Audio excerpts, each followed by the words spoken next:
Welcome to the hottest movie review on the internet today, the A-List Review.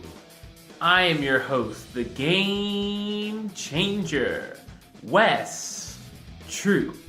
And today I'm here with a review of a movie that came out, a few months ago in theaters, and it was a limited release, so of course that meant it came out nowhere near me.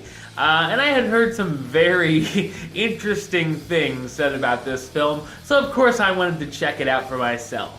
Well, it's now available on DVD and Blu-ray, so you can watch it yourself if you like. I'm going to tell you if it's worth it. Ladies and gentlemen, my review of the 2017 drama Tulip Fever, coming up now.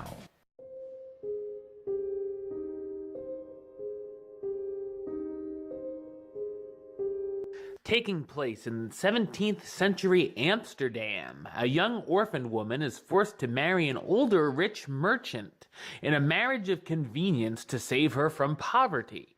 A few years later, the husband hires a portrait artist to paint the couple together.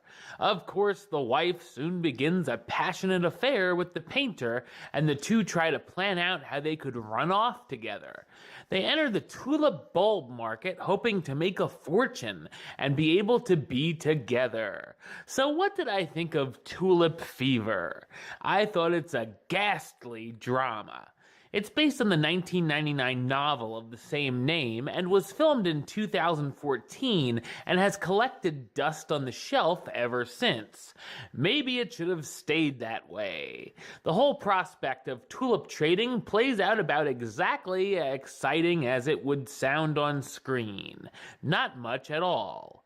Luckily, or not so luckily for us, there's a lot more packed into this film.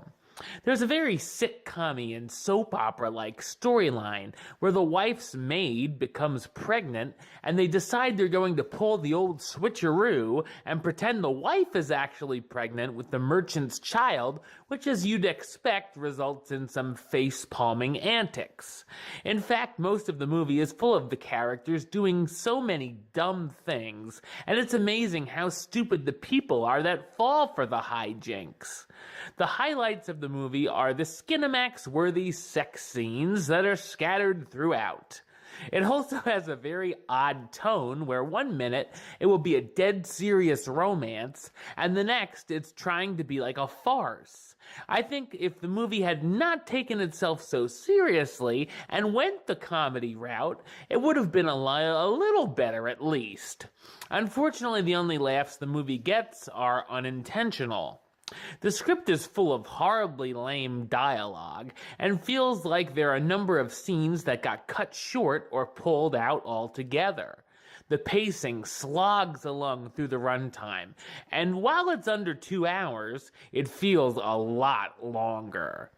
The cast deserved much better here, starring Alicia Vikander as Sophia, the orphan-turned-wife who's unhappy in her marriage and begins an affair, Dane DeHaan as Jan Van Loos, the struggling artist who falls in love with Sophia, Christoph Waltz as Cornelius Sandhoof, Sophia's wealthy husband who has no clue about the affair, Holiday Granger as Maria, the Sandhoof's maid who becomes pregnant, and Zach Galifianakis as Garrett, Jan's clueless and drunk sidekick. I'm not exactly sure who Tulip Fever was made for in the first place, but this movie is a dull and forgettable experience. Tulip Fever, you know what rating you're getting? I only got 2 words for you. Suck it! Alright, well that's the show. I'll be back with another review very soon. But until then, don't forget to subscribe right here on YouTube. youtube.com/westside515. Like the show on Facebook, facebook.com/westtroupaylist. And of course, you can follow me on the Twitter and the Instagram @WesAList. Until next time, Troop out.